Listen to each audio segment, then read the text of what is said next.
नवरात्रि के 9 दिन भक्ति, आराधना और संयम के होते हैं।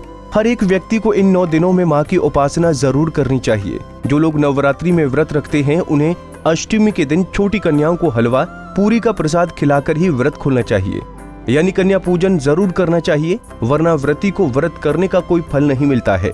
लेकिन क्या आप में से कोई ये जानता है कि आखिर क्यों कन्या पूजन करना जरूरी होता है? अगर नहीं तो चलिए हम आपको बताते हैं इसके बारे में। सनातन धर्म में वैसे तो सभी बच्चों में ईश्वर का रूप बताया जाता है, किंतु नवरात्रों में छोटी कन्याओं में माता का रूप बताया जाता है। अष्टमी और नवमी तिथि के दिन 3 में से 9 वर्ष की कन्याओं का पूजन किए जाने की परंपरा है। धर्म ग्रंथों के अनुसार 3 वर्ष से लेकर 9 वर्ष की कन्याएं साक्षात माता का स्वरूप मानी जाती हैं। छल और कपट से दूर से कन्याएं पवित्र बताई जाती हैं और कहा जाता है कि जब नवरात्रों में माता पृथ्वी लोक पर आती हैं तो सबसे पहले कन्याओं में ही विराजित होती हैं। इनका सम्मान करना और इन्हें आदर देना ही नवरात्रि में माता की सच्ची उपासना मानी गई है।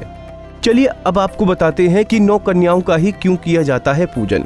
शास्त्रों के अनुसार 1 कन्या की पूजा से ऐश्वर्य, 2 की पूजा से भोग और मोक्ष, 3 की अर्चना से धर्म, अर्थ व काम, 4 की पूजा से राज्यपद, 5 की पूजा से विद्या, 6 की पूजा से 6 प्रकार की सिद्धि, 7 की पूजा से राज्य, 8 की पूजा से संपदा और 9 की पूजा से प्रभुत्व की प्राप्ति होती है।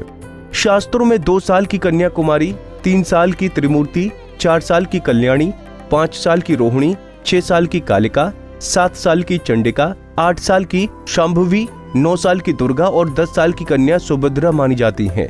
भोजन कराने के बाद कन्याओं को दक्षिणा देनी चाहिए। इस प्रकार महामाया भगवती प्रसन्न होकर मनोरथ पूर्ण करती हैं।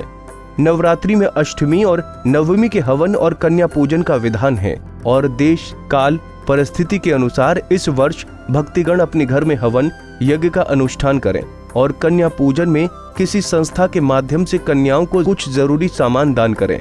जो मंदिरों के दान पात्र में दान देते हैं उसको कुछ गरीब और जरूरतमंद लोगों को भोजन के माध्यम से दान करें, लेकिन ये सब सामाजिक दूरी बनाकर ही करें।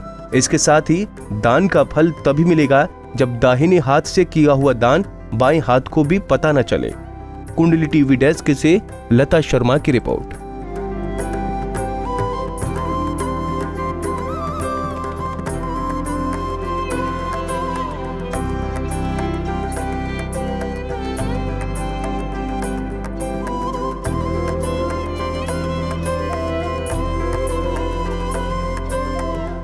इसी तरह की और भी जानकारी लेने के लिए हमारे चैनल को सब्सक्राइब करें और नई वीडियो की नोटिफिकेशन के लिए बेल आइकॉन दबाएं। अगर आप ये वीडियो फेसबुक पर देख रहे हैं तो वीडियो को लाइक और शेयर करें। साथ ही अपनी राय कमेंट बॉक्स में जरूर बताएं। धन्यवाद।